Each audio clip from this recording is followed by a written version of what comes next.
applied for Harvard for 10 times rejected. When KFC came to China, company like say, 24 people went for the job. 23 people accepted. I was the only one guy. If you want to win in 21st century, empower others, making sure the other people better than you are, then you will be successful.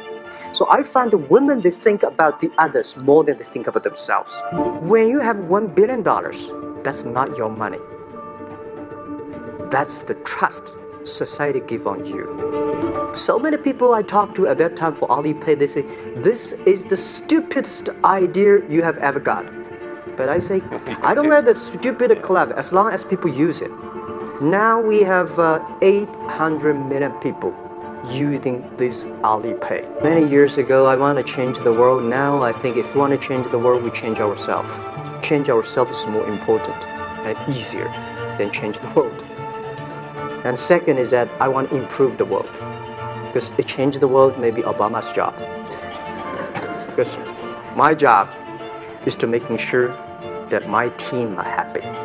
Because my team are happy, they can make my customer happy. I remember one of the senior management of Walmart guys came to Hangzhou 5 years ago. I said, maybe in 10 years we'll be bigger than Walmart. He said, young man, you have a good hope. If you want to have 10,000 new customers, you have to build a new warehouse and this, that. For me, 2 servers. Hola, hola, hola, queridos Qualities, amigos inversores, inversoras, inversionaurios, bienvenidos a otro programa más de nuestro canal.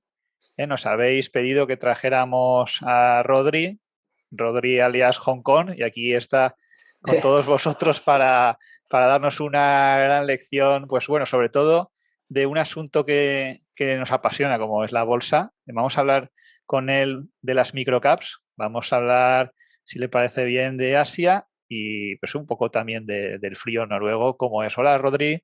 Muy buenas. Hola, ¿qué tal? ¿Cómo ¿Cómo estás? estamos, Emilio? Muchas gracias por traerme. No, Nada, hombre. que quería decir así públicamente que me encantan tus podcasts, creo que los llevas súper bien y se hace súper ameno. Creo que eres de los mejores que lleva las preguntas y un poco la sinergia, ¿no?, entre el entrevistado y el entrevistador. La verdad que me gusta mucho el formato y cómo lo haces. Muy bien, pues te lo agradezco muchas gracias por esta sinceridad. Y bueno, cuéntanos un poco quién eres, porque sale la bandera de Noruega ahí en tu tweet y por qué luego tienes, entre paréntesis, Hong Kong, ¿no? ¿Te gusta especialmente aquella zona o cómo surgió esa idea? A ver, lo primero de todo, yo soy español de Madrid. Pero he estado 5 años trabajando y estudiando en Oslo, en Noruega, y en otra ciudad al norte que se llama Trondheim. Y nada. Trondheim me suena a mí, es famosa por algo, ¿no? ¿No tiene unos acantilados ahí famosos o algún fiordo? No es un fiordo que digamos así muy bonito. Es Bergen, el fiordo, y Stavanger, los dos sitios, los dos mejores sitios para ir y ver fiordos. Trondheim estaba bastante más al norte.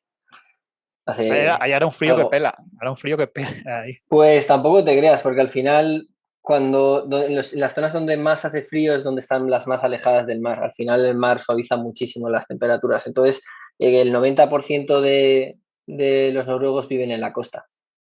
Con lo cual el frío también no es tanto al final. Pero bueno, sí que en invierno, pues yo lo máximo que he llegado a estar, pues en Oslo -8, -9, como mucho, una semana. Y en Trondheim sí que hubo una semana que -12 o -13. Yo si hace menos de 15 ya no salgo de casa, aquí en el Levante, imagínate ahí. De hecho, mi hermana vive en Dinamarca, cuando vamos en Navidad yo no salgo de allí en invierno, ¿no? Nunca salgo, solo miro por la ventana y salgo para ir al coche a comprar.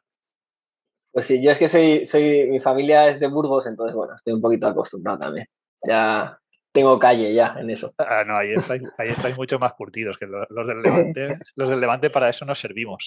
Sí, exacto. Bueno, ¿y qué haces allí en Noruega? Cuéntanos un pues poco. Nada, soy consultor de una empresa de software para generadores eléctricos, en los cuales pues creamos un software de optimización para compra-venta de energía y un poco para automatizar todos los procesos dentro de una utility y trabajamos pues con diferentes empresas, ya sea Enel, Iberdrola, Endesa, etcétera.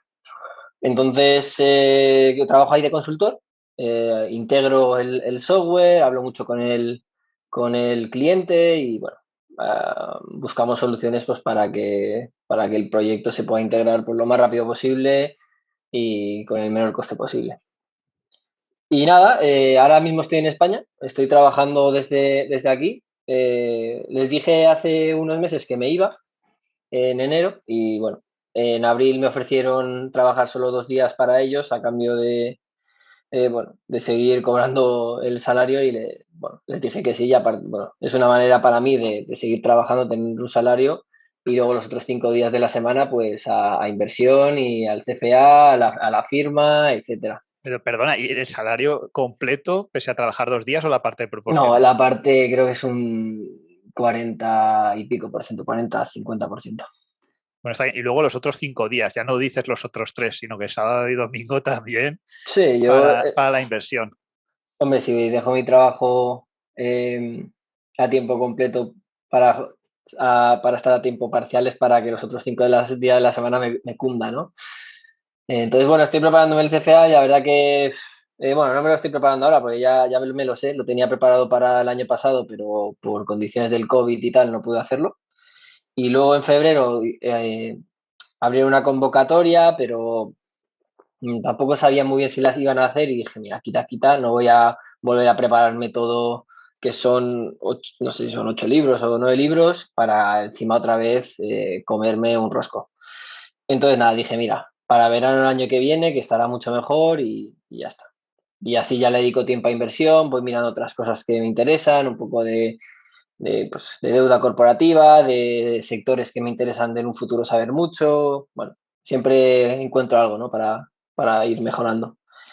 Y nada, creé una firma que se llama New Villa Equity Research y ahí pues de vez en cuando tengo tiempo, pues me pongo a escribir algunas tesis que tengo en la cabeza.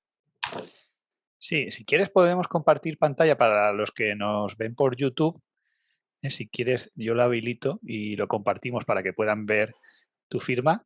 Y te parece, la comentamos porque mucha gente nos Sí, escucha a sin través de duda. podcast. Y a mí Sí. me parece interesante porque tienes análisis de compañías de microcaps, compañías de baja capitalización y, bueno, algunas muy interesantes, ¿no? Y small caps también, sí, que hay que ser más small. Small caps también, sí, normalmente pues ya que superan los 300 millones. Sí, la web es gratis, o sea, todo el mundo tiene acceso a ella, no voy a monetizarla ni quiero, no es mi intención, es algo que es público. ¿Y por qué lo hago? Pues lo hago pues para que en un futuro, cuando yo tenga una entrevista de trabajo para poder dedicarme a la inversión, pues poder enseñarles pues lo que llevo tiempo haciendo desde, bueno, desde mi vida privada, ¿no? Básicamente.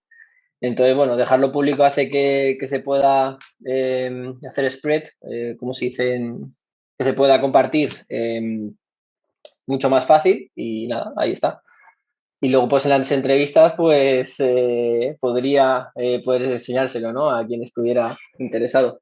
Me empecé centrándome en empresas muy, muy, muy pequeñas, pero luego le he dado un poco el cambio, he decidido ya más dedicarme un poco más sectorial y un poco empresas más grandes al final, porque sí que me he dado cuenta de que el hecho de que tú sepas mucho de microcaps o empresas pequeñas a un portfolio manager o alguien que te quiera contratar le da igual, porque al final ellos no pueden entrar por volumen.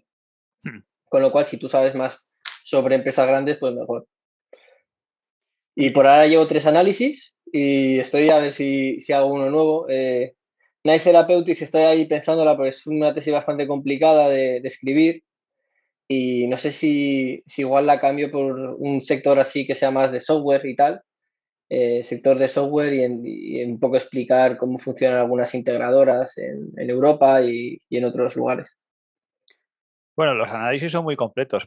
Le podéis echar un vistazo aquí en la web, por ejemplo, el último que también has hecho un vídeo resumen en YouTube, Kaiser Prosperity Holdings, que por cierto, el otro día me asusté porque estaba mirando en Ticker cuando me lo dijo un amigo y se ve que hay una empresa matriz que no tiene Nada El que ver Caixa Group. a nivel Caixa Group, a nivel donde está. Y yo le decía, ¿pero dónde te has metido? Me decía, no. Y dice, pero ¿cómo? No puede ser. Y dice, está hasta Pero arriba de Caixa, deuda. Y no era esa. sí, está arriba de deuda. Bueno, han mejorado la deuda de todas maneras. Pero sí, esta es la filial. Eh, la matriz es de una spin-off de la parte de servicios. Hace poco, hace un año y poco. Y bueno, sí que la matriz es un poco más compleja, está toda expuesta pues, a una posible, ¿no?, burbuja en China inmobiliaria, etcétera. Sin embargo, esta se dedica a una parte que es mucho más recurrente, que no es cíclica, que tiene unas perspectivas de crecimiento brutales y tienes todos estos vientos de cola pues de la clase media en China, del aumento del poder adquisitivo, etcétera. Entonces, a mí me parece muy interesante. Yo es que China creo que en 20, 30 años se va a comer el mundo, sinceramente. Bueno, la economía china siempre ha sido puntera, ¿no? Yo creo que salvo el siglo pasado que Estados Unidos le estaba muy por delante, pero históricamente, ¿no?, desde hace ya más de 2000 años, siempre ha tenido épocas en las que ha estado a la vanguardia. Lo que pasa es que desde aquí igual lo vemos de otra manera o con otro sesgo, ¿no? En Occidente. ¿Te gusta especialmente Asia o no sé, tienes algún mercado predilecto? De esas tres que tengo es una polaca, una china y la otra es canadiense, Crestita. Y luego la que está abajo, Nice Therapeutics, que también tenemos una posición, es canadiense también. Bueno, yo al final soy muy cuantitativo, ¿no? O me gusta mucho meterme en screeners y tal y mirar compañías pues que nadie sigue. Entonces, Caixa Prosperity, por ejemplo, no tiene ningún analista que le sigue dentro del sector, mientras que otras pues están petadas de analistas de todas sus peers, por eso está más barata, yo creo, que pues ese valor, yo creo que tarde o temprano saldrá a relucir, aparte que es más pequeña. LSI, una empresa pues que cotiza 10, 12 millones de euros de market cap, pues imagínate, no la sigue tampoco ni Dios en Polonia. Y Crestita, que es una empresa que son 15 millones de dólares, 15, 16 millones de dólares canadienses, que tampoco nadie sigue. Eso es una Entonces, nanocap ya, ¿no? Ni siquiera microcap, sí, es una exacto. nanocap. Entonces estas tres sí que, luego tengo algunas más grandes, pero bueno, me gusta ir donde los screeners me llevan, me gusta leer también algunas tesis de inversores privados que yo tenga pues relación con ellos o que les tenga mucha estima porque sé que se miran muy bien las compañías, que me gusta cómo invierten, etcétera. De hecho, Crestita me la dijo un amigo, inversor privado, que me dijo, oye, tal, mírate esta, y estuve un año mirándola, no me convencía nada, me parecía que tenía mucha incertidumbre, y luego pasaron una serie de cosas dentro de la empresa que dije yo, buah, esta es la nuestra. Y aparte estaba con todo el coronavirus que el mercado no la reconocía.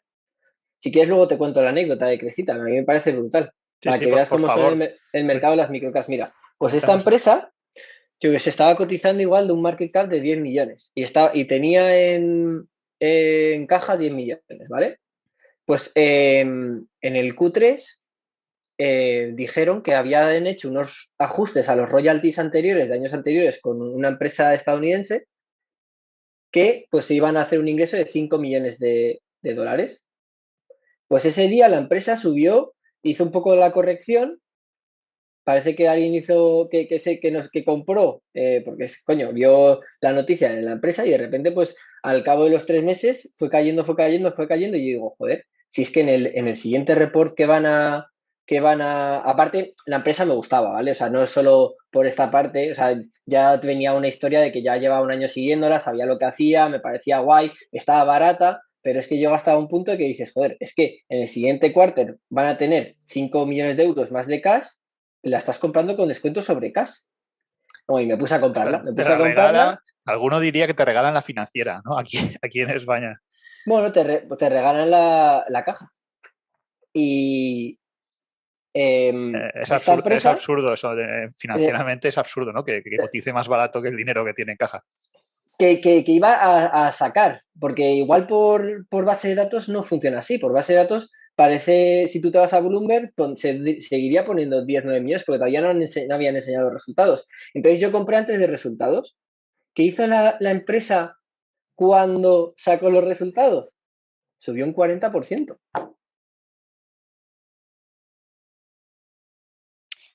Sí, esto es imposible, además, es imposible en una empresa grande que esto suceda, ¿no? Porque eso al final Claro, es una ineficiencia del mercado, obviamente.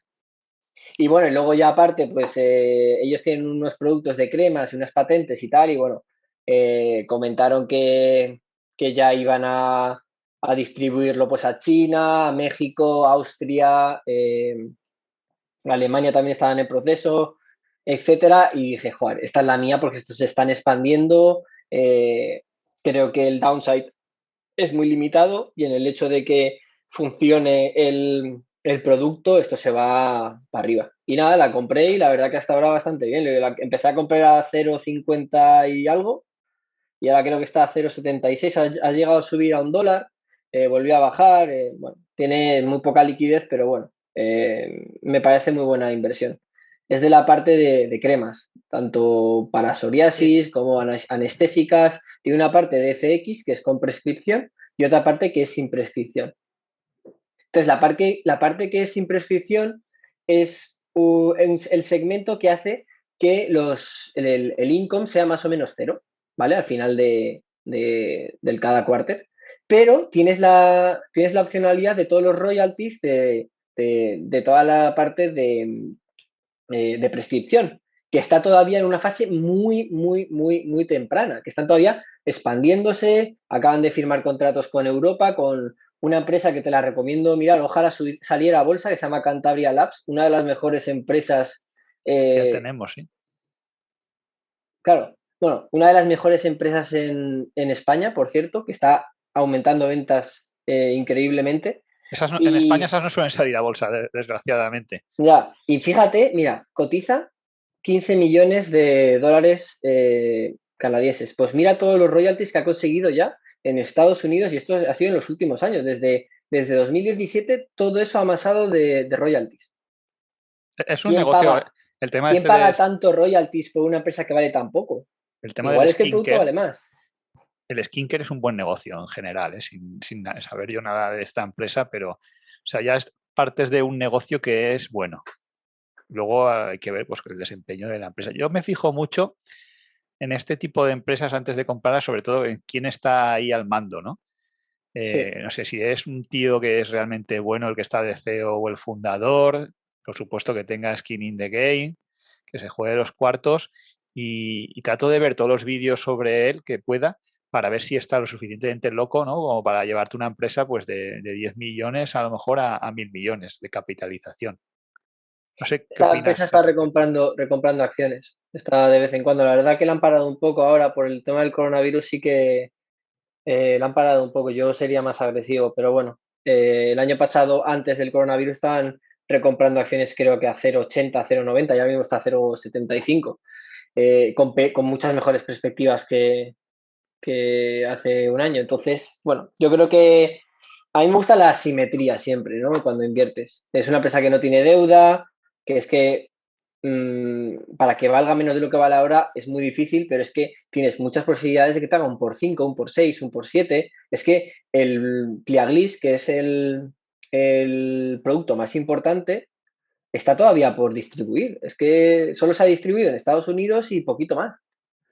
Eso, lo único, luego está toda la parte buena. La parte mala, por ejemplo, que te podría decir es que el management cobra bastante pasta. Porque al final estas empresas no tienen mucho labor cost. El labor cost es mayoritariamente el logistics de cómo distribuir las patentes y el producto a distintos distribuidores. Entonces, tú lo que necesitas es gente que sea intelectualmente muy buena. Entonces, contrataron a un management que es caro, pero es que es what you pay is what you get. Pero bueno, yo más que en el management me fijo eh, en, digamos, el fundador o si es el CEO o el chairman en el caso, ¿no? Porque si el management es caro porque es bueno, pero luego el fundador a lo mejor, sobre todo me encantan los que no cobran, ¿no? Como Robert Pera, esos me chiflan ya. Pero bueno, si cobra una cantidad decente, no cobra 10 millones de dólares, cobra 100.000 dólares y luego realmente tiene acciones, hacen recompras o buybacks, él también, pues los bonus son bajos o incluso no tiene bonus o no cobra. Eso me llama mucho la atención porque al final sabes que se va a enfocar en hacer crecer esa empresa, ¿no? Sí, el chairman sí que la parte de stock options y tal no las tiene. Él no se da stock options ni nada, así que sabe que el management cuesta mucho y él pone su granito de arena para que tampoco se vaya de madre eso. Es que esos Sí que, detalles son súper importantes. sí, yo he hablado mucho con él. Yo, antes, para hacer este report, tuve 3 reuniones con ellos, con el chairman, Tan que se llama chicoine, ¿no? Chicoine. Sí, yo le llamaba Chicote.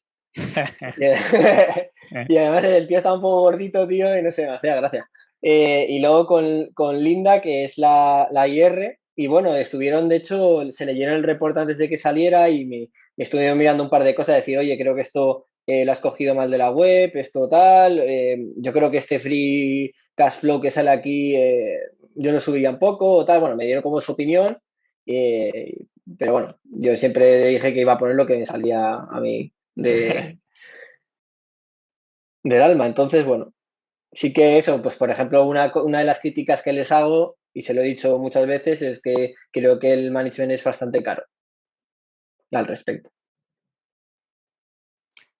Sí, aquí has puesto la tabla de compensación. También es verdad que en Norteamérica el talento se paga y es difícil encontrar Eso es lo que me dijo él también.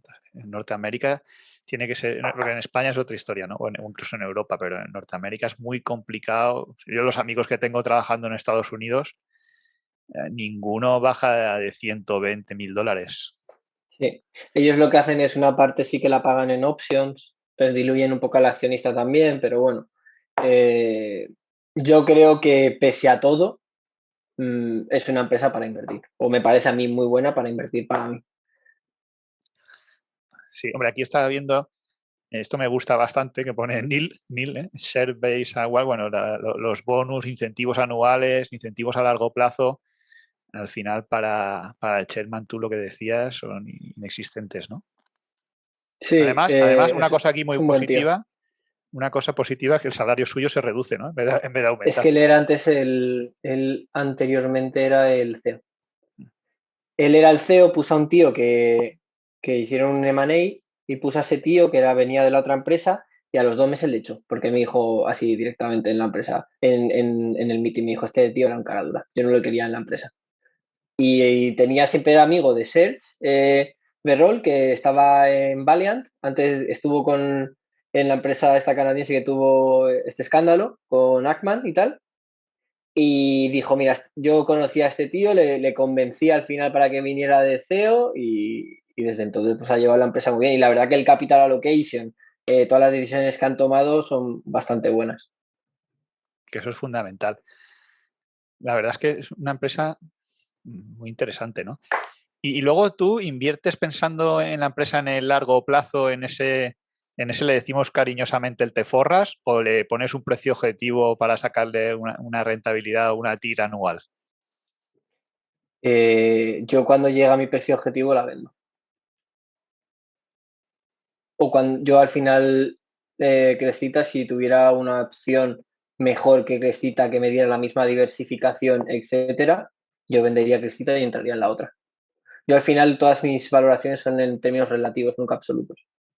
Porque yo ahora mismo tengo mi portfolio, que llevo igual sin tocarlo 3 meses, sin añadir ninguna posición nueva, pero durante estos 3 meses he encontrado empresas que me parecen muy interesantes. Entonces, bueno, si alguna empresa interesante que he encontrado me gusta más de las que tengo, se va. Que no es el caso de Crestita, porque a mí Crestita me da diversificación en términos de sector, que es el de cremas, no tengo ninguna otra, entonces me va perfecto para reducir riesgos, para diversificar un poco. También es en Canadá, tiene más exposición pues un poco global, en Europa, Estados Unidos, Es un sector, Latinoamérica. es un sector con claro viento de cola, ¿no? Yo llevo Sí, L'Oreal, que no tiene nada que ver a nivel de tamaño, pero L'Oreal también va como un tiro, ¿no? Los últimos años. Y si exacto. coges una empresa pequeña del mismo sector que pueda crecer mucho, pues lógicamente todavía el crecimiento sería mayor que una large cap de esta ya o una huge cap.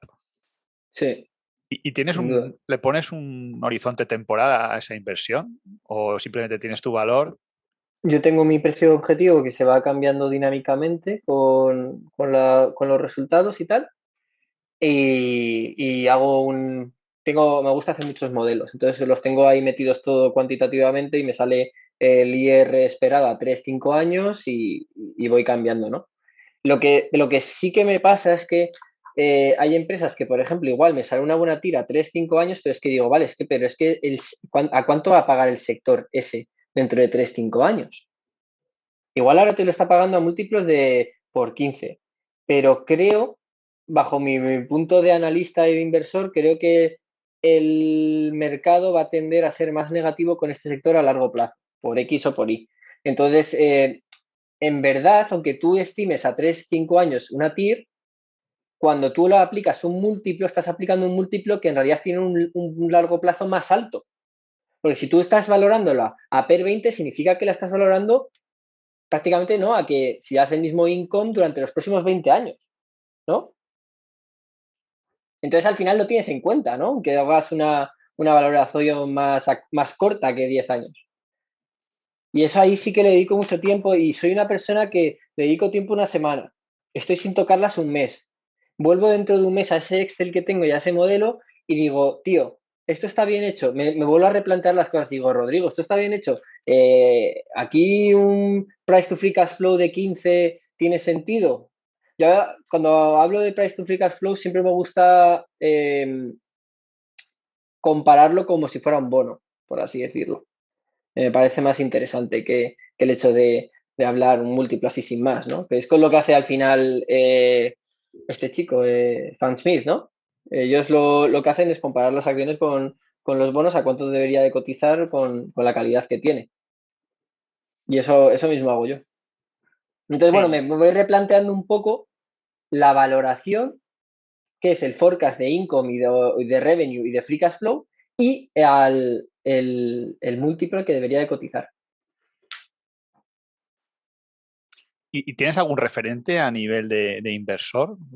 ¿Algún ejemplo, digamos? Pues me gusta leer mucho de todo el mundo. Me gusta ver muchos vídeos pues, de Fan Smith, o de gente que son super quality. Me gusta ver a Mérito. Y Emérito es la antítesis que soy yo, pero seguro, ¿eh? Me gusta ver a los de oro, me gusta ver a Estebarán, me gusta, no sé, verme a lo que dice Michael Burry o Druckenmiller, Ostras, etcétera, ¿no? Barry, estábamos hablando precisamente hoy de él, esta mañana, y el tío está como una chota, ¿eh? No sé si tenía el 40% corto en Tesla de la cartera. Supongo que lo habrá Sí, pero cubierto. ese es en nominal. O sea, no Es tiene algún ese 40. seguro, ¿no? No creo que sea de Sí, o entre... sea, de ese 40%, si está pagando una prima del 10%, pues es un 4% de su capital. Aún así hace cosas que yo creo que solo se atreve él, ¿no? Nah, el tío los tiene más grandes que el caballo espartero. Yo no me atrevería, yo no me atrevería, desde luego, a jugar así Bueno, con el dinero de la gente, porque al final son apuestas que hace arriesgadas, le pueden salir muy bien, pero le puede salir mal también alguna vez. sí, pero si le sale mal, pierde el 10-20% del capital, pero es que si le sale bien, hace un 400-500% en un año. Sí, se Es corona. que él lo que busca son asimetrías. Y había en The Big Short, uno de los chicos que salen, de los dos jóvenes que son parte de los protagonistas, esos solo se dedican a hacer a big bets, que hacen, pues eso, cosas que son muy difíciles de que ocurran, pero cuando ocurren así, hacían un por 50 o un por 60. Entonces, se daban cuenta, ellos hacían mucho con el tema de opciones, por ejemplo, cuando veían que en un caso donde no debería seguir una distribución normal, la distribución de opciones, ellos apostaban a la polarización, por ejemplo, o al revés. Si veían que había mucha polarización en las opciones, pero en verdad ellos creen que el riesgo es una distribución normal, pues al revés. Entonces ellos hacían unas cosas muy locas que son Van a- bastante más avanzadas de lo que yo hago, pero les sale bien a largo plazo. Se van a la cola de la curva de probabilidad, al extremo. Sí, sí, sí.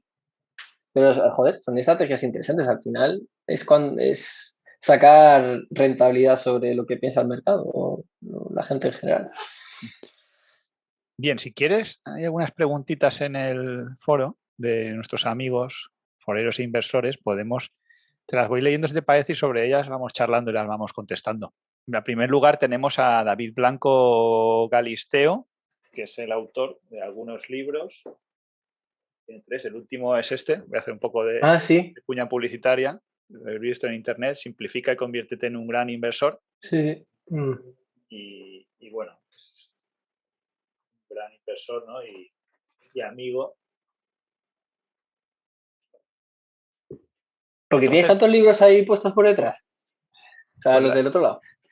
pues la verdad es que lo voy cambiando un poco para ponerlo de fondo y que la gente vea alguno. Ahora he puesto este último que me lo ha regalado Xavier Brum, que ha traducido el de Peter Seilen, y tengo ahí el de Peter Lee. Los voy cambiando un poco para hacer publicidad subliminal, para que lo vea, que le guste, que se lo compre y que lo lea. No tiene mayor sentido. Sí, porque en la estantería está llena de cosas de mis hijas y no me cabe nada más.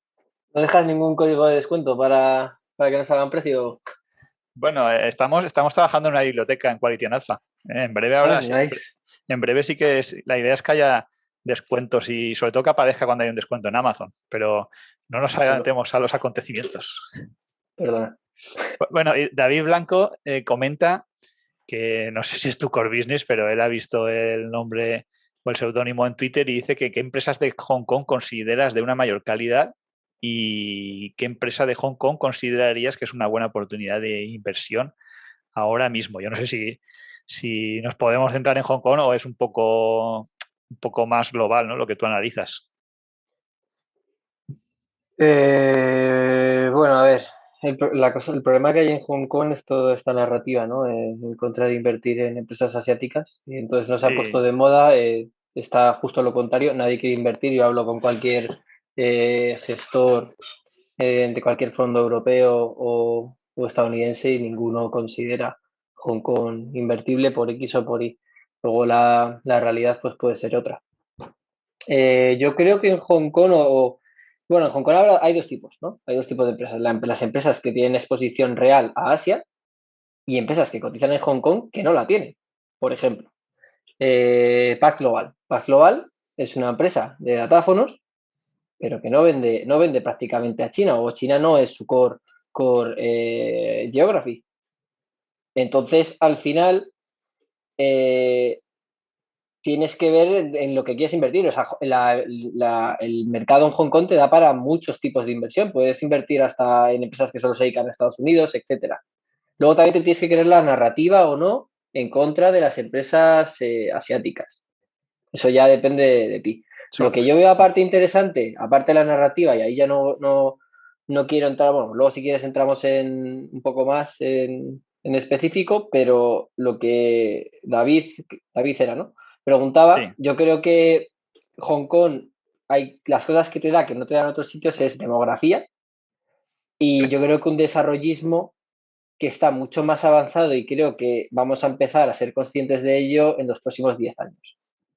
Por ejemplo, Sí. África puede darte bastante desarrollismo, Latinoamérica puede darte bastante desarrollismo, pero no te lo da de la misma manera que te lo puede dar en Asia. En Asia, otra cosa muy importante es que no son tan abiertos al western, a los occidentales. Muchas empresas occidentales han intentado hacer business en Asia y se han tenido que ir fuera porque no son rentables allí, no consiguen competir, no consiguen meterse bien en la cultura y ellos también son, a ver, en Asia son bastante reacios, ¿no? No son tan abiertos y tienen esa ¿Qué manera de ver disposición? esa manera de ver del intervencionismo de otros países o de otras culturas lo hitean un poco, ¿no? Entonces a mí eso me parece muy, muy interesante, porque tú al final el desarrollismo de los países puede no ir acorde al desarrollismo de las empresas de allí, porque ese desarrollismo igual se lleva a cabo otras empresas internacionales que están entrando, ¿no? Por ejemplo, si Amazon entrara en Asia, pues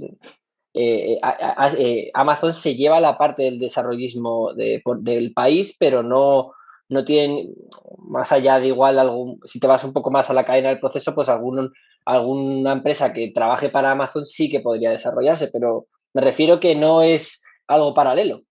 Entonces, en mi opinión, te da Asia. Hay muchas empresas que yo creo que van mejorando, pues Alibaba, JD, al final, joder, es que tienen para expandirse todavía mucho, mucho.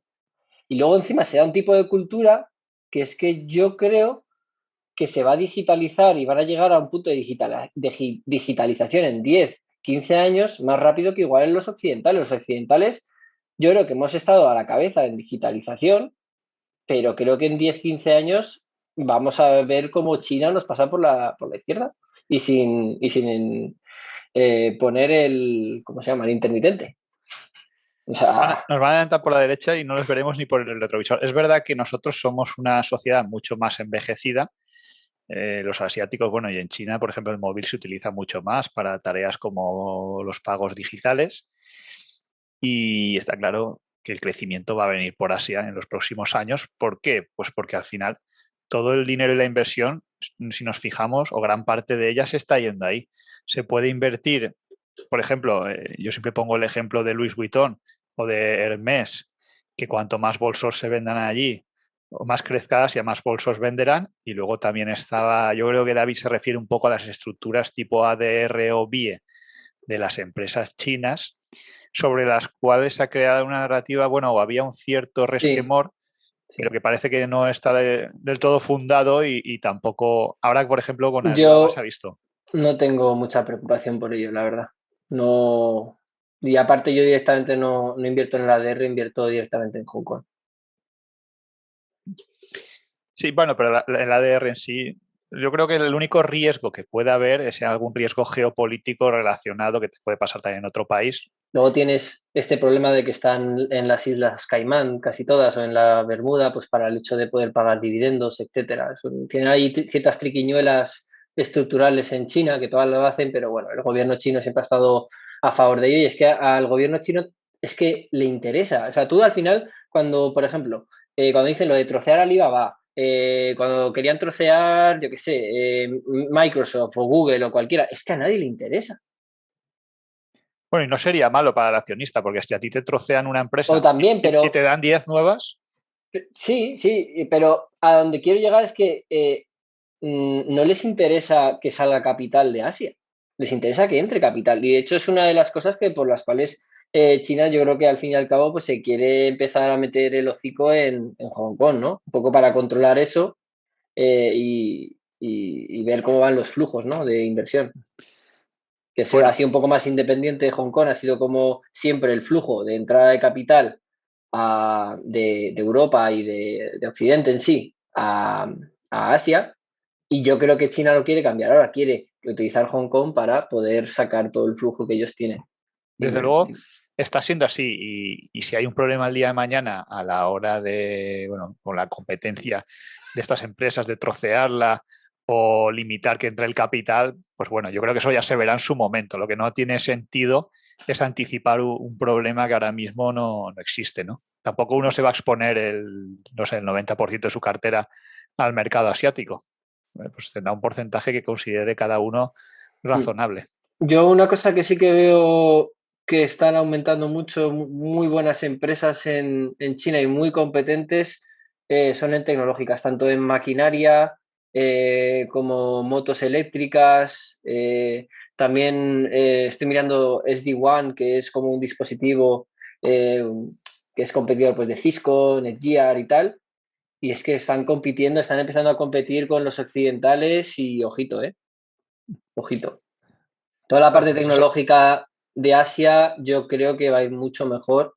Bueno, va a pegarles un soplamocos a todos los occidentales. eso me asusta porque invertí hace poco en Ubiquiti, digo, a ver si ahora me van a comer la tostada ¿Cuál es los esa? asiáticos. Ubiquiti es una empresa que, bueno, tipo Cisco, que hace routers, pero digamos de alta gama o de gran alcance, y el fundador es el dueño de los Memphis Grizzlies, Robert Pera, que es un tío que trabajaba en Apple y que de estos CEOs lonchafinistas que no cobra $1 Ujú. por gestionar la empresa. Perdón. Y es una empresa pues bastante buena. Ahora, también es verdad que el riesgo tecnológico que tú comentas en China está, pero puede ser, las empresas son muy globales. Igual el día de mañana pueden fabricar allí o aliarse con fabricantes asiáticos, ¿no?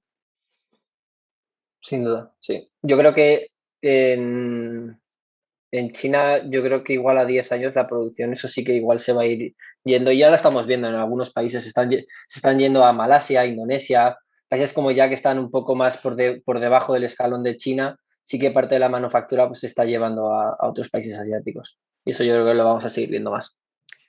Bueno, vamos a seguir con las preguntas. Aún me quedan unas cuantas. El siguiente es nuestro querido amigo Luis. Las leo bueno, las vamos contestando una a una. Dice, bueno, en primer lugar te felicita por acompañarnos. Dice, excelente. Gran conocedor del mercado asiático. Y vamos a aprovechar la ocasión con las preguntas. Pregunta que qué le atrae del mercado asiático y qué tiene ese mercado actualmente que no tengan otros. Esta creo que la has contestado ya un poco, ¿no? Sí, bueno, pues fundamentales al final y luego también a largo plazo, a 10 años, 15 años, donde va a estar pues muchas de las empresas que analizo, en las que estoy invertido, donde van a estar en 10 años, 15 años, me parece que van a estar mucho mejor que ahora. Sí, y eso yo creo que es lo más importante. O sea, ¿dónde van a estar esas empresas en 10 o 15 años? Ser capaz de un poco de... Al final tienes que hacer una hipótesis, Mm, analizarlo y la sí. pinta es que si el mercado crece, no sé, a un 6%, un 8%, pues va a ser relativamente más fácil que la mayoría de empresas pues crezcan más que las que tenemos en Europa, ¿no? Salvando que siempre habrá excepciones. Y aparte que la narrativa pues me acompaña, ¿no? Que es al final que nadie quiere invertir. Yo al final no gano, si yo a veces lo digo en Twitter, yo digo, aquí no estamos para que tú estés de acuerdo o no con mi tipo de inversión o mi inversión, aquí estamos para ganar pasta. Y yo ahí es donde yo creo que se puede ganar pasta o dinero a largo plazo. Entonces a mí me da igual que el resto del mercado pues no quiera entrar ahí o tal. Bueno, yo así que en las empresas chinas intento, o en las asiáticas, hay ciertas red flags o orange flags que intento salvar. Me gusta mucho ver que el capital allocation está adecuado con el accionista. ¿Por qué? Porque en Asia hay muchas empresas que no están, que les da igual el accionista o prácticamente la acción. No recompran acciones, no dan dividendo, etcétera. Entonces, cuidado con esas, ¿no? Cuidado porque es bastante, o me parece más fácil pues, que eso al final te hagan un squeeze out o, bueno, acabe mal, ¿no? Para ti como accionista. Entonces busco empresas que pues que den al menos un dividendo, que se vea que muevan la caja. Sí que entiendo y hay que entender que los chinos y los asiáticos les es más difícil entender el capital allocation que un occidental, que igual llevan una educación mucho más avanzada que nosotros. Hay mucha gente en Asia que creen que una recompra es estirar el dinero, por ejemplo, pero porque no Bueno, entienden el efecto. Y en España también te y en pasa. España, sí. A mí Entonces, eso me duele un poco, pero bueno. Entonces hay que entenderlo también.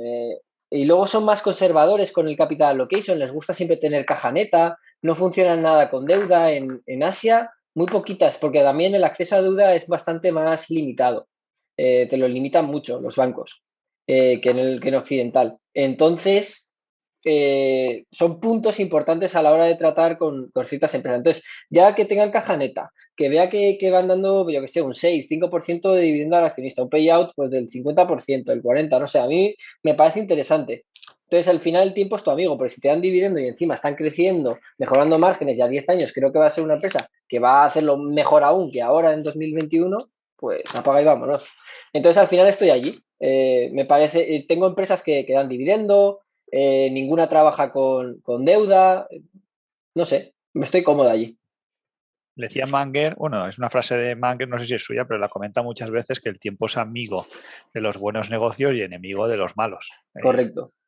Para mí el tiempo es bueno para las empresas growth, porque al final vas haciendo el re-rating, o sea, si estás siempre cotizando a PER 40, a PER 30, el año que viene va a ser un PER 20 o un PER 25, entonces te va bajando cada vez el rate. Sin embargo, las de value no haces el compounding. Si una empresa está a PER 10 y no crece, ese PER 10, que es o un 10% de yield, es 10%, 10%, 10%, es como un bono. Al final te está dando el mismo cupón, pero no tienes ese reinversión en capital, que me parece muy importante. Por eso el crecimiento es tan importante a la hora de invertir, porque hace el compounding, ¿correcto? Esto es lo que Chuck Acre llama la tasa de retorno, el rate of return. Lo repite hasta la extenuación y es cierto que Correcto. esa es la principal clave para ser un buen inversor. Emilio, una cosa que quiero hacer aquí inciso. ¿Por qué yo invierto en microcaps? Porque en microcaps yo puedo encontrar growth y value al mismo tiempo. Puedo encontrar empresas que te están creciendo al 10-15% al año en los últimos años y que por perspectivas creo que pueden seguir creciendo al 10-15% a unos ratios menores de doble dígito. Con lo cual a mí me parece muy interesante, pero es que el tiempo es tu amigo y es que además se la estás comprando barata. Bueno, además tú eres joven, tienes mucho tiempo, ¿no? Para componer. Sí, sí, sí, sí. La siguiente pregunta de Luis. Bueno, te felicita por la tesis de Caixa Prosperity. Dice que no se la ha podido leer entera, pero que la ha ojeado. Y él pregunta por el moat de esta empresa, cuál sería y si lo ves suficientemente duradero para una inversión a largo plazo. Y si luego que sea un sector tan atomizado como ese, pues no sé si puede ser una amenaza o a lo mejor puede ser una ventaja, ¿no? Un proceso de consolidación con otras empresas de ese estilo, ¿no? De servicios. ¿A qué se refiere con lo de atomizado? O sea, tú eso como Ato- lo... Atomizado, que hay muchas empresas pequeñas en el sector, la competencia se la hacen las empresas Ajá. pequeñitas Ujú, del sector. Entonces, no sé si las pueden vale. absorber o cómo lo tienen Bueno, planteado. no sé, si quieres te cuento un poco cómo está el tema, Emilio, porque me parece un sector interesante y tal. Sí, ¿Quieres te lo cuento desde el principio? y el mode, sí, sí, Al para que lo final, escuchen los vale, oyentes. estas empresas lo que hacen es servicio a propiedades inmobiliarias, ya sean para residenciales y no residenciales, ¿no? Pues lo típico de un portero, jardineros, limpieza, mantenimiento, fontanería, dan hasta insurance, dan hasta seguros y todo. Sí, O sí. sea, hacen un conglomerado de empresa de servicios a estas propiedades muy interesante. Un inciso que quiero hacer aquí es que las propiedades en China y en Asia, sobre todo, no tienen nada que ver los servicios que se prestan a las urbanizaciones como los que se dan en España o en el resto del mundo. En China, casi dentro de las urbanizaciones hay prácticamente supermercados o te dan servicios de todo, de spa, de masajes, de todo. Entonces, estas empresas se encargan de ello. Se encargan también de que si, oye, si quieres que te venga una chica a limpiar en casa, ellos mediante la agencia te la mandan los lunes y los miércoles a limpiarte, si quieres. Entonces, centralizan todos estos servicios a propiedades dentro de una empresa. ¿Qué pasa? Que esto no era rentable hasta 2014, porque China tenía una regulación en la cual fijaban el precio y el precio no era interesante pues para poder ser un negocio interesante y poder añadir más servicios a la compañía en sí. Cambiaron la regulación y para poder desarrollar las ciudades mejor en China, porque también era un problema de las organizaciones que estaban un poco mal mantenidas, con bajos servicios, etcétera, y dijeron, oye, pues esto es una buena idea, ¿no? A largo plazo. Ellos siempre piensan a 10, 20 años cómo tratar bien su país. Desregularizaron todo, promovieron que empresas privadas se encargaran de dar ese servicio. En China es obligatorio que una urbanización esté los servicios, que los servicios sean prestados por una empresa privada. Entonces, en 2014, las promotoras inmobiliarias se dieron cuenta de que esto era una oportunidad de locos. ¿Qué hicieron? Crearon su propia segmento dentro de las promotoras de chinas para dar este servicio. Lo daban este servicio durante la construcción a la empresa promotora, es decir, mantenimiento, por ejemplo, puesta a punto pues, para poder vendérsela directamente ya a alguien, la limpian, el acondicionamiento, la seguridad dentro de la obra, etcétera, ciertos servicios que das a la promotora. Y luego, esa misma empresa firmas un contrato con la promotora en la cual te quedas cuando la promotora haya vendido el activo a otros dueños. Es decir, ellos entran en la construcción y luego aparte se quedan durante el mantenimiento o durante cuando viva la gente en ese apartamento o casa o bueno, activo. Y eso es muy interesante y han estado creciendo estas empresas a unos ratios de casi un 100%, algunas de revenue año a año, o sea, unos ratios las más grandes, pues no sé, Caixa, por ejemplo, está en 40% crece al año. Otras crecen al 60%, otras al las más pequeñas pues al 20 y tal. Y además es un sector que va creciendo porque con la middle class y luego encima cada vez tienen mayor poder adquisitivo y estas empresas pueden añadir más servicios a las propiedades que van integrando dentro de su compañía, pues lo hacen muy interesante.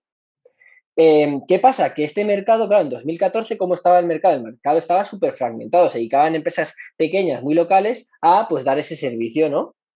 Entonces era una industria, un sector poco desarrollado, ¿no? En términos de negocios. ¿Qué pasa? Que han llegado todas estas promotoras que son bichos en China y se han empezado a quedar con todo el mercado. Pam, pam, van año a año, pam, pam. Se van quedando con estadios, se quedan con el teatro de Shenzhen, se quedan con los cines en Shenzhen, se quedan con los hospitales en Pekín, etcétera. Y los van integrando.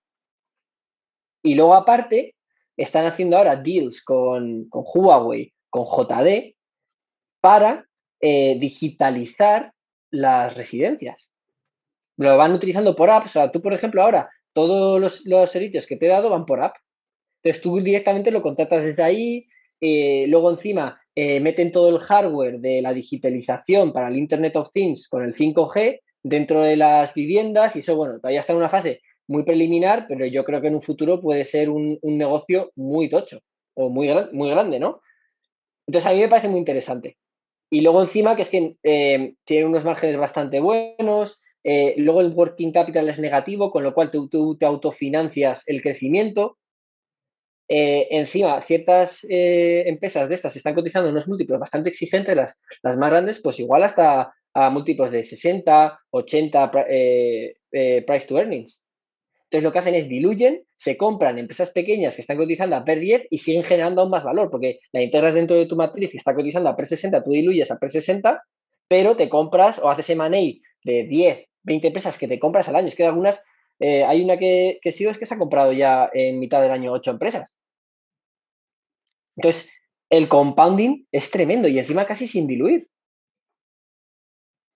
Y encima son unas generadoras de free cash flow porque el único activo, lo único que necesitan de CAPEX es labor. Es todo, ¿cómo se dice? Mano de obra. Variable. Es un coste variable. Entonces, el roce que te sale es prácticamente infinito.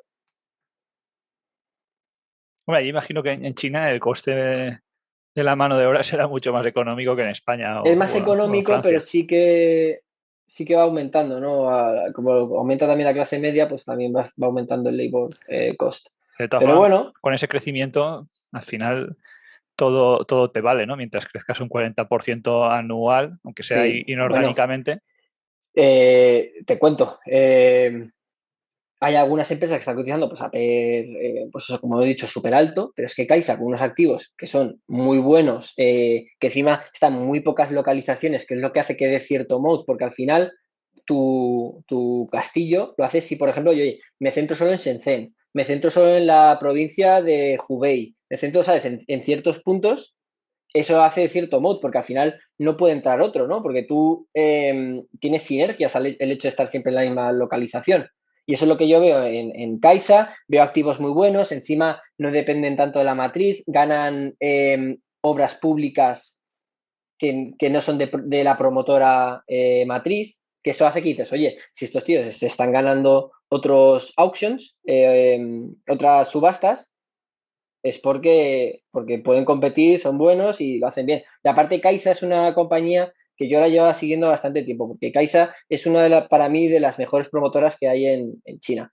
Tengo otra empresa que se dedica a comprar los bonos de Caixa, para que te hagas una idea. Entonces, a Caixa yo la seguía un poco y veía cómo iba y me parecía de lo mejor de promotoras inmobiliarias en China. Por ejemplo, otra que me parece lo peor, o no de las peores, es Evergrande. Evergrande es de las promotoras más grandes en China, pero tiene una deuda muy grande, tiene activos ahí que pueden ser ocultos, está en el centro del huracán en términos de la burbuja inmobiliaria, también el gobierno chino decide por ellos en algunas cosas que tienen que hacer, o sea, van adquiriendo empresas como, pues un poco como las fusiones en los bancos en España, ¿no? Cómo funciona, que al final no deciden los bancos, sino decide el gobierno de lo que hace. Pues eso en Caixa no pasa, ¿no?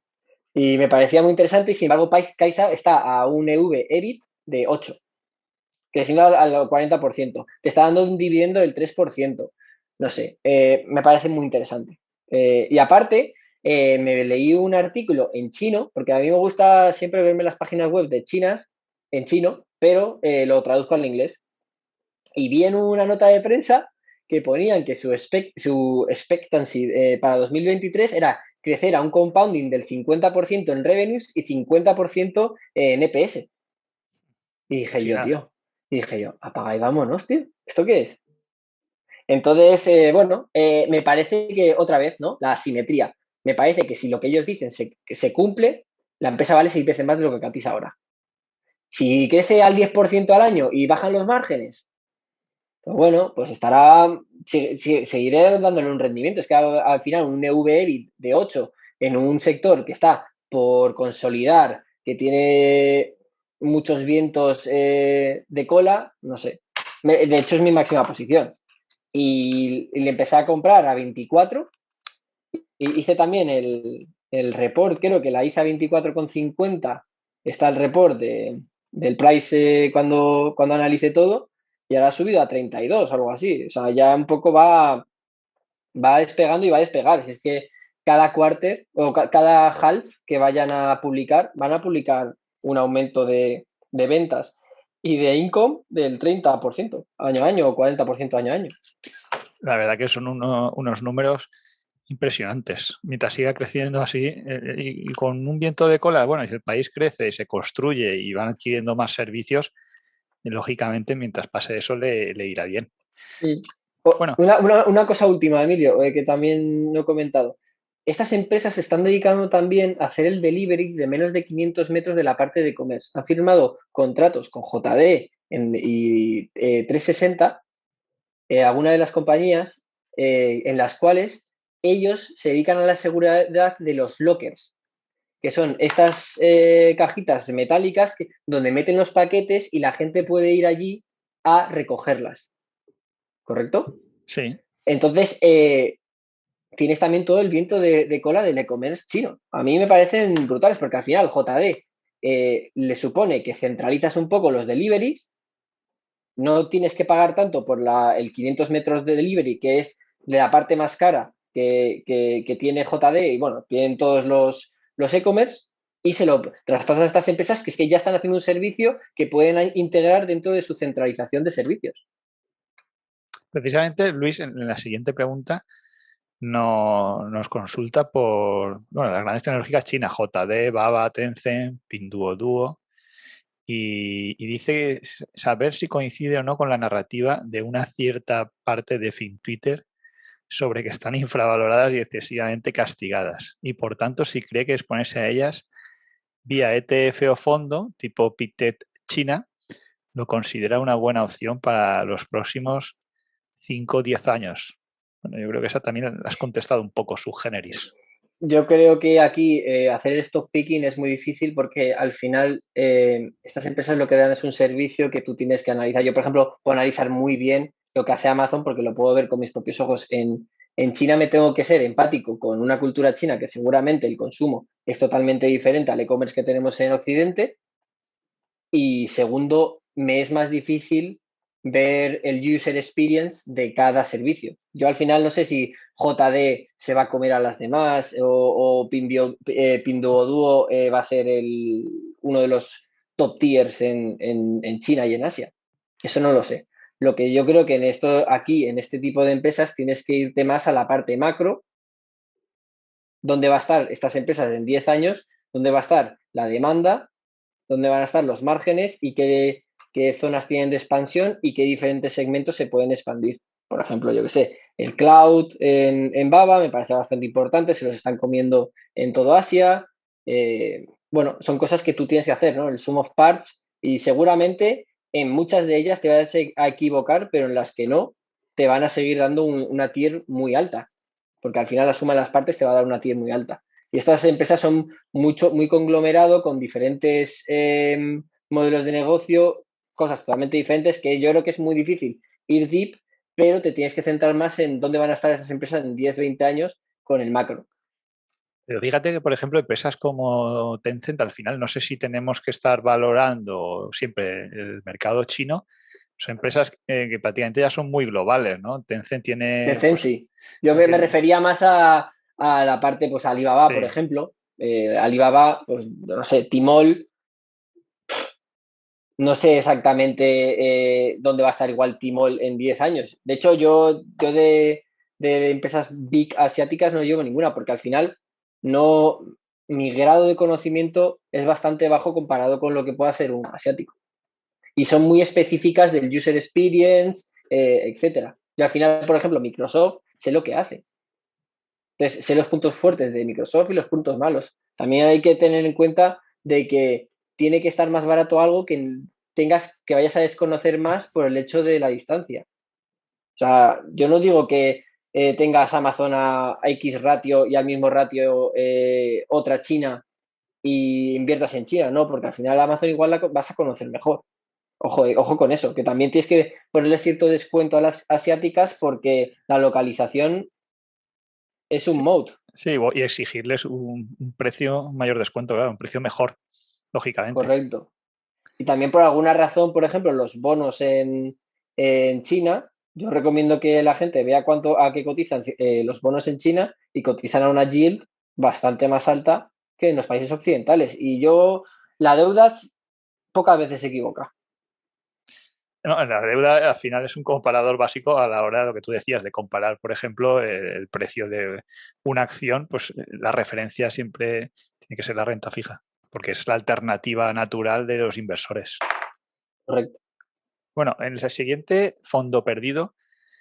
En primer lugar, te agradece pues, que estés aquí con todos nosotros en la entrevista y aportarnos tu visión del mercado asiático, aunque también hemos visto empresas canadienses súper interesantes. Dice, él habla de una empresa que le gusta mucho y cree que habrá alguna Tesla asiática. Podría ser NIO. A mí más que NIO, que no la conozco, la que me gusta es la de BID, que es la que invirtieron Warren Buffett y Charlie Munger en 2008. Me parece que se ha multiplicado como por 30 desde entonces. No sé si ahí tienes alguna mirada o alguna... No, sigo a un fondo americano-mexicano que se dedica más a small caps y tienen una empresa que se llama Yadea, que lo que hace son motos eléctricas.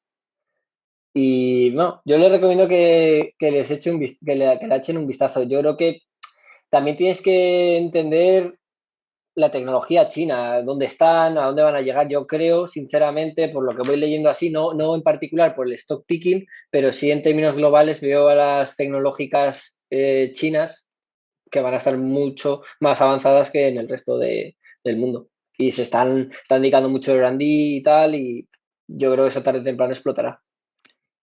Lo que está él, pasando en Shenzhen, por ejemplo, también, etcétera. sí, bueno, lo vimos en Japón en los 90, en Corea a principios del siglo. Si pasa en China con la dimensión que tiene, en el futuro probablemente sea... Yo lo que sí que he visto es vídeos de los coches que hacen ahora allí eléctricos y por lo menos en los vídeos de YouTube son una pasada porque son como los Tesla y cuestan 3 veces menos. Sí, yo sinceramente en la parte de coches no me gusta tocarlo nada porque la parte de movilidad me parece que es un sector que puede cambiar bastante en 10, 20 años. Entonces, no quiero estar expuesto porque creo que hay bastante más incertidumbre de lo que el mercado cree. Eh, pero sí que me iría, por ejemplo, a la parte de maquinarias, que hay empresas bastante buenas de maquinaria chinas que les están quitando bastante al resto de, pues, la Hitachi en Japón, le están quitando a, ¿cómo se Caterpillar llama? sería ahí, digamos, Caterpillar. el líder, sí. Hay chinas ahí que, ojo, ahí que pueden, y luego las de trenes también, las de trenes, bueno, les han pegado una follada, por así decirlo, Se puede decir que no hay menores de edad aquí en este canal. y eso va a pasar, va a pasar. Sí, Lo que pasa es que en la parte de coches es, es cierto que es que no me interesa y también lo que digo, hay mucha incertidumbre. es complicado. Tiene sentido lo que dices el tema de trenes y el tema de maquinaria para construcción, porque solo con el mercado chino Es Correcto. brutal. Ahí somos grandes desconocedores. Yo sí que veo eso, que tiene muchas más probabilidades, por ejemplo, que lo que se hablaba de el Chinerbus, ¿no? O la compañía de aviones chino, porque un avión sí que es pues, un elemento muchísimo Bueno, más complejo. el problema es que también tienes que entender el sector aviación. Yo sé bastante del sector aviación. Yo he invertido en leasing durante 3 años o así. Y bueno, siempre pues sigo a los manufacturers de las aerolíneas y es un poco lobby, ¿no? El sector y es difícil No, entrar, un poco, necesitas no mucho. licencias, Es- necesitas también un histórico de seguridad y tal, que me parece que va a ser bastante difícil de romper por una China. O más difícil de romper. Que por hombre, ejemplo toda la parte de maquinaria que al final pues ellos se compran la exacto. China y les da igual. O sea, Te compras una retroexcavadora no y a depende de funcionar. nadie. Exacto. Sí, estoy de acuerdo. Ahí el Fondo Perdido habla del documental de China Hassel que le impactó. La verdad es que no sé de qué va ese documental. Dice, ¿cree que lo que cuenta es cierto o es un Sí, documental manipulado? No sé si nos no, puedes iluminar un poco ahí de qué va el documental este y qué te parece. nada más de fraudes chinos que cotizaban en Estados Unidos. Sí que eso yo, por ejemplo, no lo toco, ¿no? ¿Por qué una empresa china tiene que estar cotizando en Estados Unidos y no está cotizando en Hong Kong? Es una pregunta que yo me hago. ¿Por qué?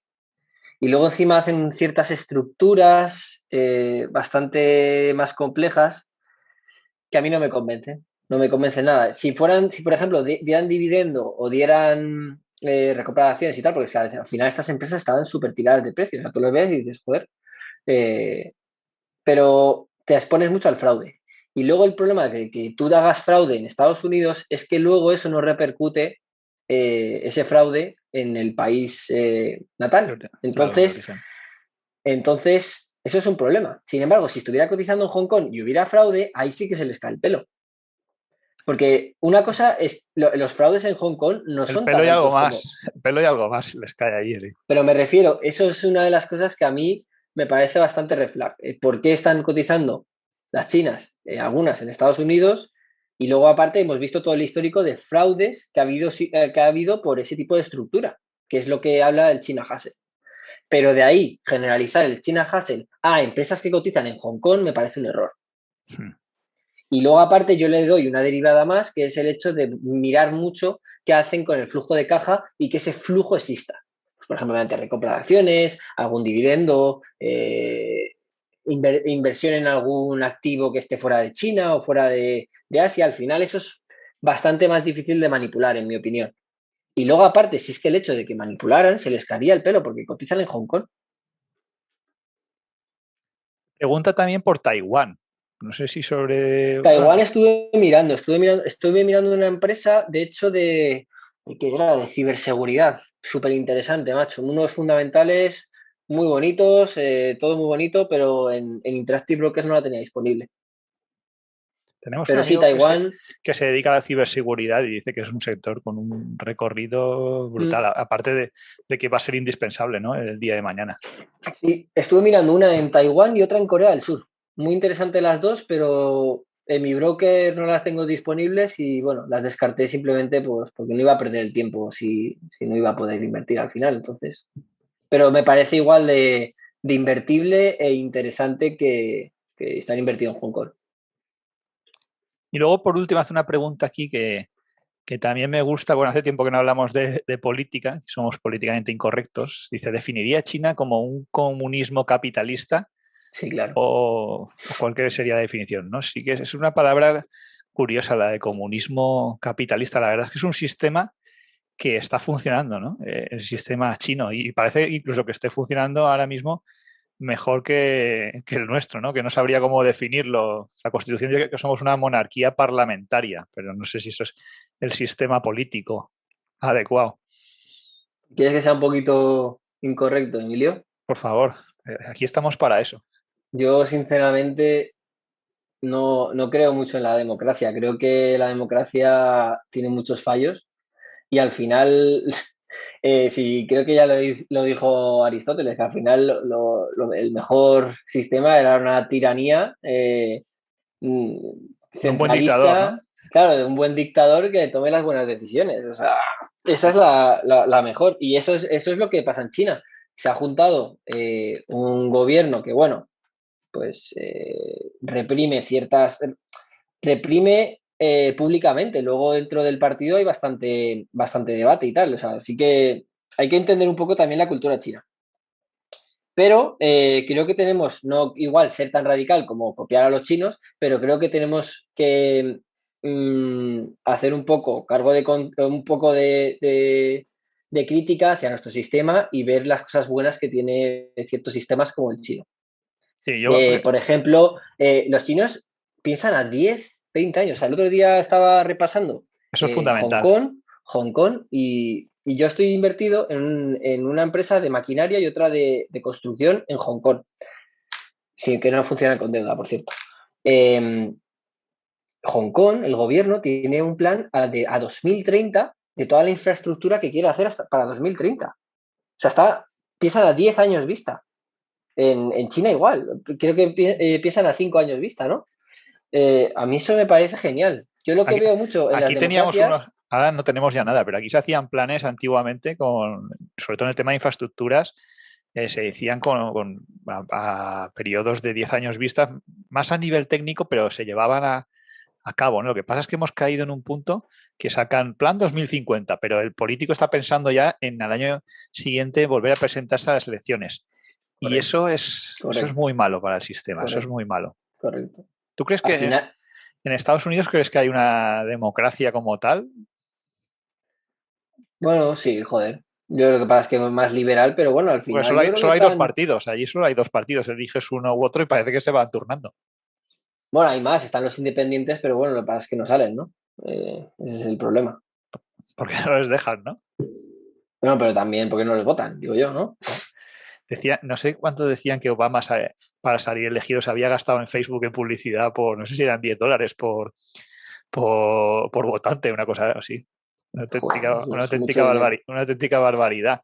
Sí, Pero yo estoy de acuerdo en que los sistemas, no sé si dictatoriales, pero el sistema político tiene que ser un poco rígido, porque lo que pasa en Suiza, ¿no? Que si no hay mucho cambio, te permite hacer políticas a largo plazo, porque sabe el que va a entrar, que no está pensando que va a estar 4 años y se va fuera, con lo cual se quiere forrar, comprarse un chaletazo e irse, sino que te piensa un poco en el futuro del país. Y eso es fundamental, pues por ejemplo, para planificar una infraestructura ferroviaria o un AVE, que en sin España es duda, una ruina. sin duda. Bueno, y hasta el real estate, como lo organizan en China, es súper interesante. Cuando Shenzhen, hace 15 años, era una ciudad fantasma, estaba muchas cosas construidas y no había nadie viviendo. ¿Por qué? Porque ellos preveían de que iba a haber una gran masa. Bueno, y ellos también hicieron toda esta parte de zona económica, en la cual pues trajeron a mucha gente, y eso es totalmente centralizado por parte del gobierno. Y eso en ese movimiento y ese desarrollo de las ciudades en China tan rápido, ya estoy seguro de que no se podría haber llevado a cabo si hubiéramos vivido en una democracia. No, no se puede, no, porque tiene Con que haber alguien que tome las decisiones. mucha más burocracia, al final lo que dice el gobierno chino se hace. Sí, sí, Estamos en una sí, burocracia aquí en Europa ya. Es una burocracia más que una democracia. Bueno, nuestro amigo Chele dice que en primer lugar darte las gracias. La verdad es que es gente muy educada, no es porque sea mi foro, pero gente es muy educada.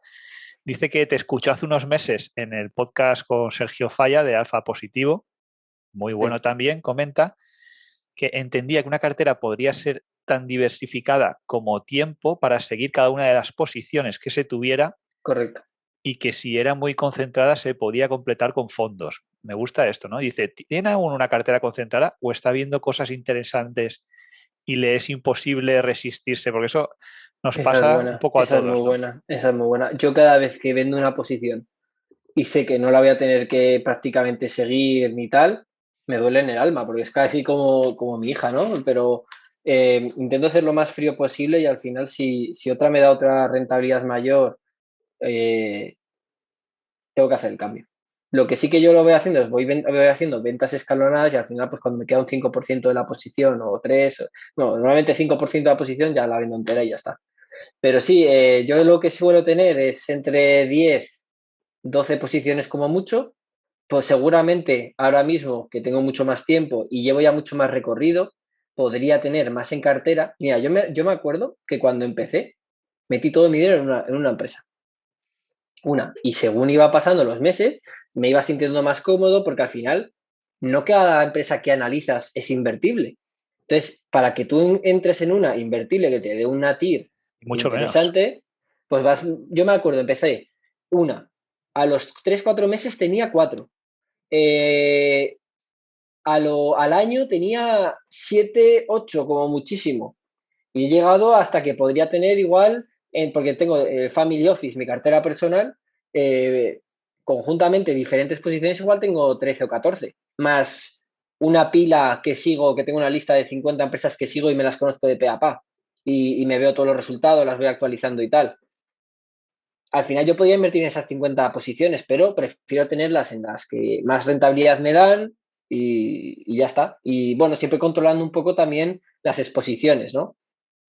Es que yo diría que ese es el método correcto, tener un radar de X posiciones. Bueno, 50-60 es lo que tiene, por ejemplo, Peter Seiner, lo que llama el universo Sailor, y luego inviertes en 10. La verdad que yo tengo demasiadas, yo tengo casi 30 ya, pero por lo que comenta Chele, yo creo que tiene mucho sentido tener solo 10 posiciones, estar más concentrado y luego si quieres diversificar riesgo, pues puedes tener a lo mejor 3 o 4 fondos que pueden ser de, no sé, Sí. de China, de Estados Unidos, y eso no hace falta que lo mires porque no hace falta analizarlo y en las posiciones que estás, porque al final si tú compras una microcap y le metes 1.000 euros, aunque multiplique por 10 no te sirve de nada. Tienes que tener un poco más de capital para que eso se note, ¿no? Que te da un resultado. Y esa es la clave de concentraros un poco. Un inciso, Emilio, para mí, por ejemplo, tener 10 posiciones me hace que tenga que seguir mínimo 40 a 50 empresas. ¿Por qué? Porque yo cuando hago una posición no me sé esa empresa. Me sé esa empresa y me sé todas sus competidoras.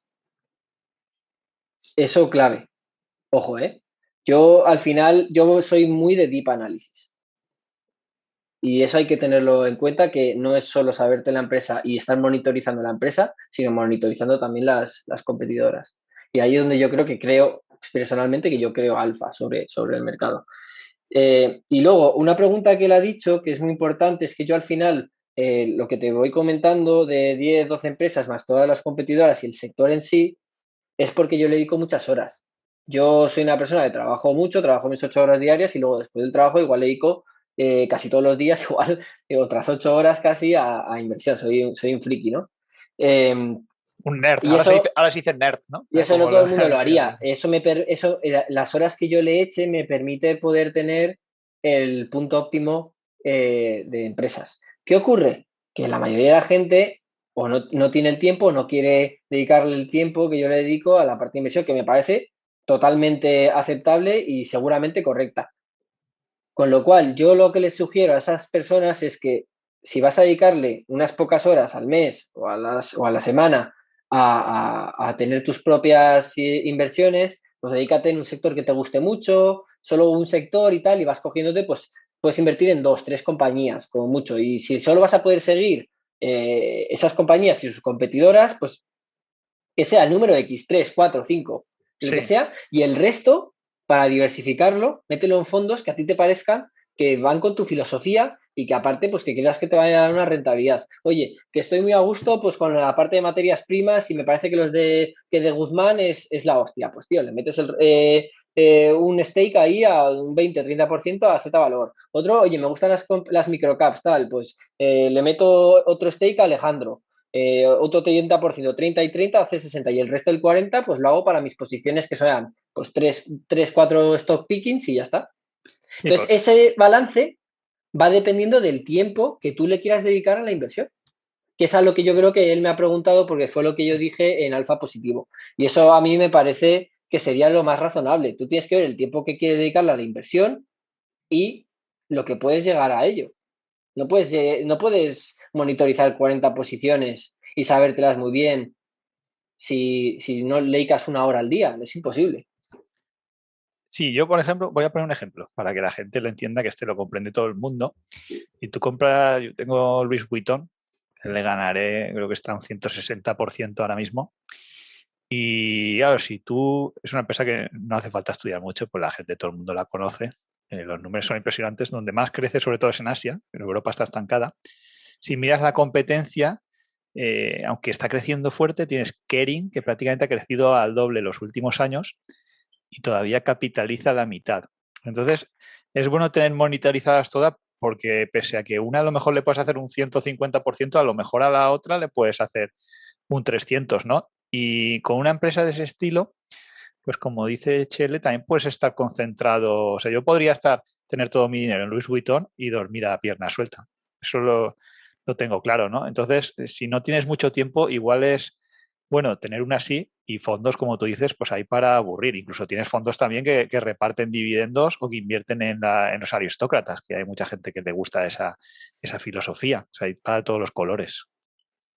Yo creo en los cisnes negros y creo que es muy difícil tener, o sea, creo que no me parece lógico tener solo una acción. O sea, lo de tenerlo en Louis Vuitton a mí no me parecería correcto. Pero por mi filosofía, porque creo que puede haber un cisne negro Sí, es un caso que extremo. Bueno, estoy hablando de algo extremo, ¿no? Tener una en todo. Si tuviera que elegir una, ¿no? Pero sí, rara pero vez lo bueno, vas a hacer.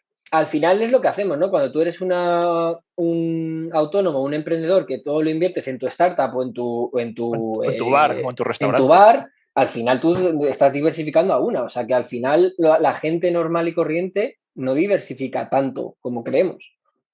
Por eso a mí me parece que pues entre 7 y 12 empresas me parece correcto, bastante correcto. Siempre y cuando pues eso, esas 7 las conozcas de pe a pa y aparte no estén muy apalancadas, que utilicen deuda. O sea, al final también Claro, tienes que ver si un coges poco lo que tienes, ¿no? empresas con deuda, o por Claro, ejemplo, o empresas sin beneficios, no puedes tener 7, porque dices, si claro, una empresa con correcto, beneficios 7 me pueden ir a 7 mal, ¿no? Tienes que tener correcto, 100 para que correcto. te vaya una bien. Y una cosa de las que tengo, si tú te vas a mi lista, seguramente la mayoría de empresas estén a caja neta mínimo 30 o 40% de caja neta. Soy bastante amarrategui.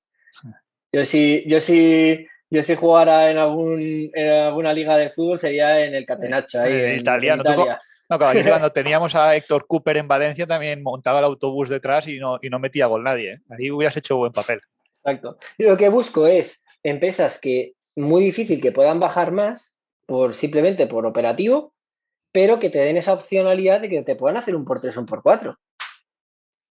Y eso en microcap sí que lo encuentro en alguna situación especial, pues eso, pues Caixa, por ejemplo, que lleva un año cotizando, dos, situaciones muy especiales, ¿no? Al final me vas a hacer que compre alguna microcap. Bueno, yo sí que te paso mi cartera y bueno, tienes para elegir. En algún momento lo haré, pero ya lo hablaremos con más calma. Bueno, nos quedan dos preguntitas.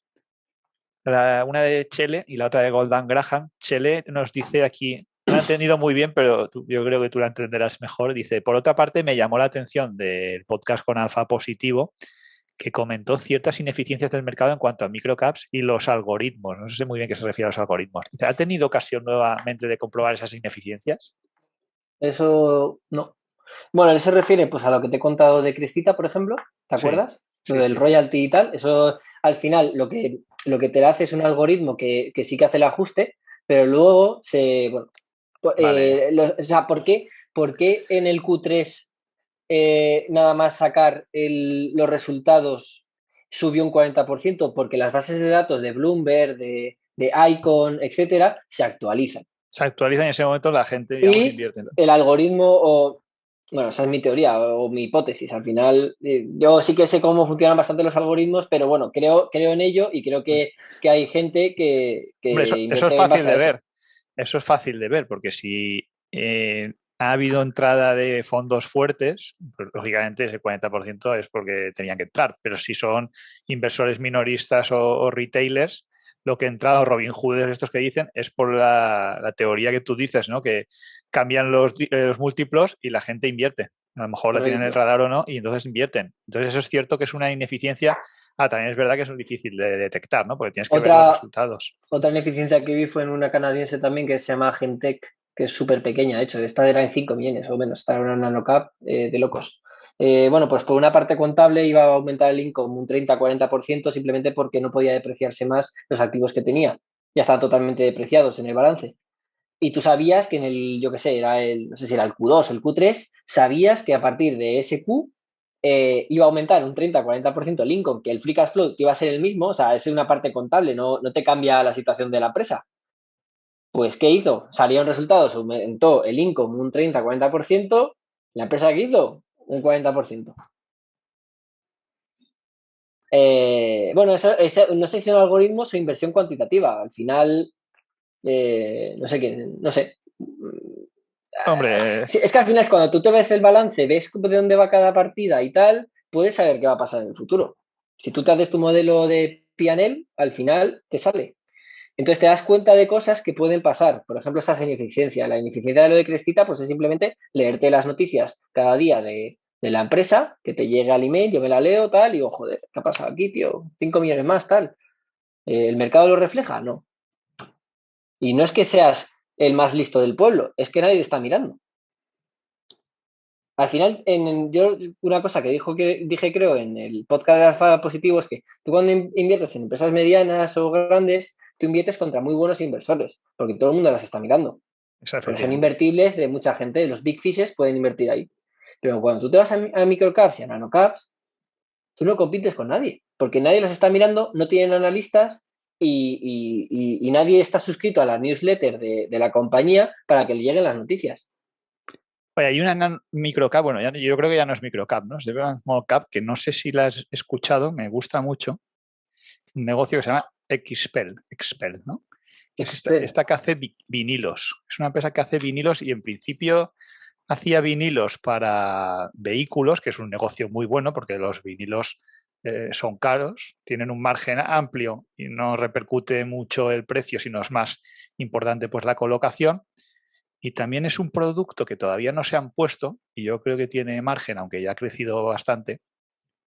Es un producto que se utiliza en los hospitales, los vinilos. ¿Por qué? Pues porque luego es mucho más fácil de limpiar una pared o en un quirófano, por ejemplo, si tiene un vinilo que tiene una superficie menos porosa que una pintura, ¿no?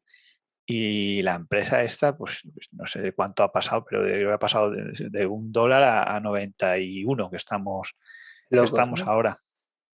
Y lo que más me gusta de ellas, que estuve, lo que pasa que, bueno, otro error mío ahí por no invertir, estuve escuchando un, bueno, un podcast, ¿no? Que hizo el CEO y dices, ostras, este sabe lo que se lleva entre manos. No sé, ya son 2.500 millones. No sé, yo creo que todavía no llegamos tarde, pero claro, ya no es el 100 bagger que ha sido.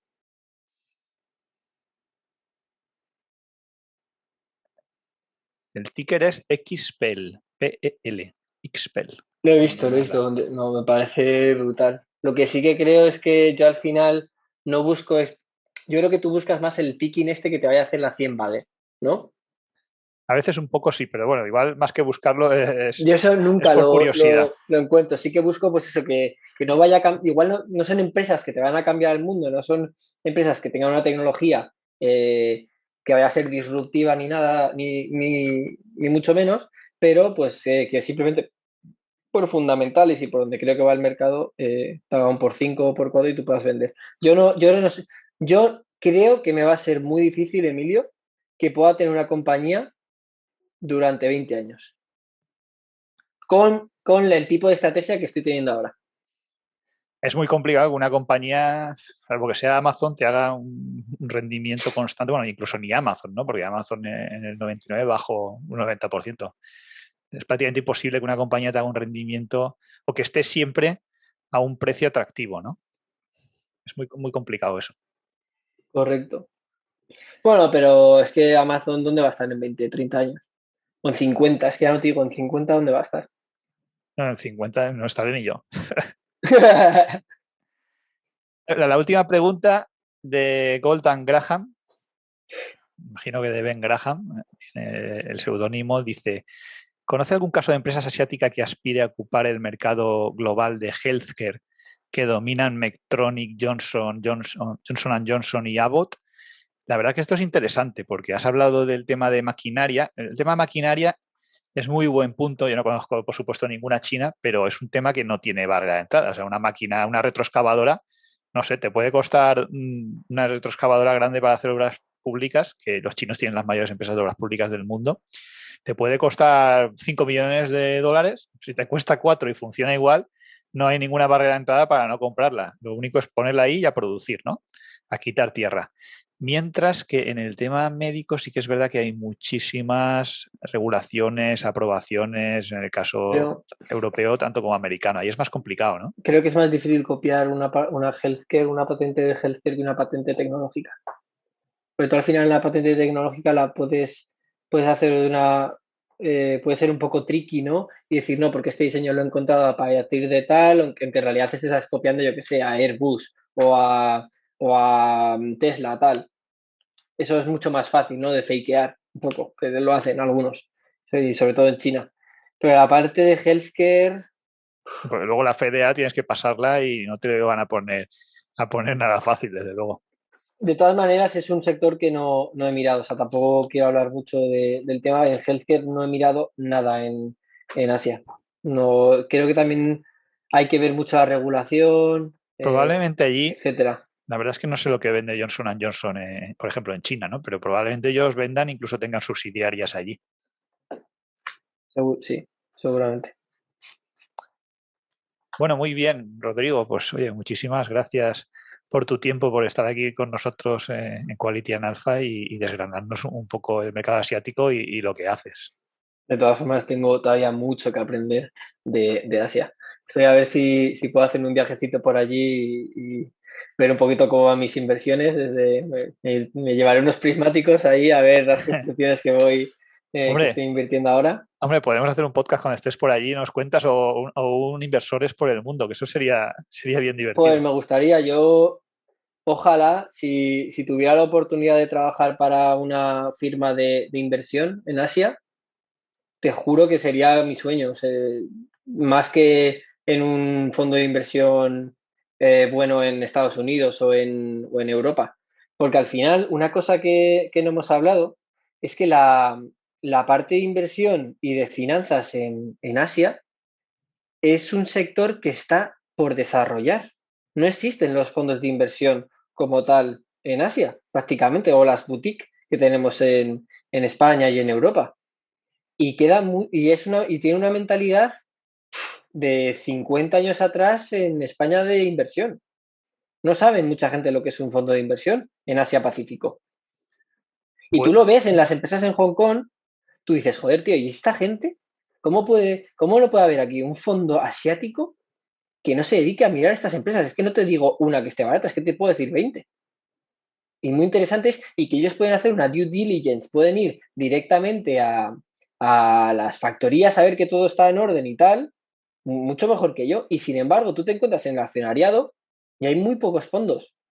De hecho, en China, el retailer le pone muchísimas trabas para poder invertir en fondos de inversión. Tienes que tener ciertos requerimientos, creo que no sé si eran más de 100.000 euros o, bueno, lo mismo que en España los hedge funds, ¿no? Entonces allí simplemente para invertir normal te dan un huevo de requisitos. Y por eso es una de las cosas que explica por qué hay también tanta burbuja inmobiliaria en China. Porque ellos al final, la única manera prácticamente de invertir que tienen los chinos es mediante el ladrillo. como aquí en los años 90. Y eso, poco a poco, se están llevando medidas que están favoreciendo a la liberalización y un poco pues a avanzar en términos financieros y de inversión en Asia Pacífico. Y es una de mis tesis que a largo plazo yo creo que va a ir bien para todas las empresas chinas, que es que un poco se occidentalice el sistema financiero. Y que a China le irá bien, o sea, la China necesita también que eso se desarrolle tarde o temprano. Lo que pasa es Hombre, que hasta ahora pues no han puesto el foco, pero sí que están dando pasitos poco a poco para poder mejorar. la verdad es que hay un nicho enorme, ¿no? En el mercado de capitales, simplemente con las empresas ya que tienen chinas cotizando en Hong Kong y Sí, luego el acceso a la inversión en todo el mundo, igual tienen ahí todavía 30 años sí. para desarrollarse. Y esto lo hablé con Carlos. El otro día quedamos para Carlos Otermin, que trabaja en la Zada. Lo estuvimos hablando. Le dije, es que, tío, yo me pasa esto que no me encuentro nada de inversión en Asia Pacífico. Y me dice, es que eso es una oportunidad de locos. Me dice, en su día era el e-commerce en Asia Pacífico y ahora una de las oportunidades que hay en Asia Pacífico es desarrollar todo ese mundo financiero que no existe prácticamente. Es curioso ahí. Pues bueno, seguiremos atentos a tus pasos, espero que nos informes a los amigos de Quality in Alpha. Y gracias otra vez por estar con nosotros y por contestar a todas las preguntas. Todo lo que podamos ayudarte y a New Villa Research cuenta con nosotros. Nada, bueno, si yo me ayudáis un montón, pues si os descargáis un poco pues lo que los reports, si veis el vídeo, me dejáis un comentario y tal, yo con eso ya soy más que agradecido por ello. Y si os suscribís también a la newsletter de New Villa, que tampoco no mando prácticamente nada, solo mando pues cuando Está el he análisis, subido ¿no? algo, Sí. exacto, o sea, no soy un spammer de estos semanales. No te Entonces, llegan bueno, cursos semanales allí. no, yo lo he dicho siempre desde el principio, no tengo nada que vender, no quiero monetizar la firma ni nada y bueno, pues que aprovecharos, ¿no? Ahora que lo estoy haciendo gratis y tal, ya cuando pues si trabajo para algún fondo de inversión o estoy en algún otro lado trabajando en inversión, pues será diferente, ya no lo dedicaré, pero ahora estoy prácticamente buscando. Bueno, eh, pues ya sabéis todos los amigos, darle un like a Rodrigo en su tesis que hay en YouTube de Kaiser Prosperity, darle de paso un like a Quality in Alpha, si alguno se quiere hacer Patreon, ya sabéis que os lo agradeceremos un montón. Y bueno, yo estoy convencido de que a Rodrigo lo veremos en breve trabajando en algún fondo de inversión muy interesante, lo seguiremos de cerca, veremos si se puede invertir en España o no porque está en Asia, si está en Asia lo seguiremos también desde la lejanía, hoy en día a través de las redes sociales. Y muchas gracias a todos por escucharnos y hasta el próximo programa de este vuestro canal Quality in Alpha. Gracias, Rodrigo. Muchas gracias, Emilio, que vaya muy bien, ¿vale? Gracias.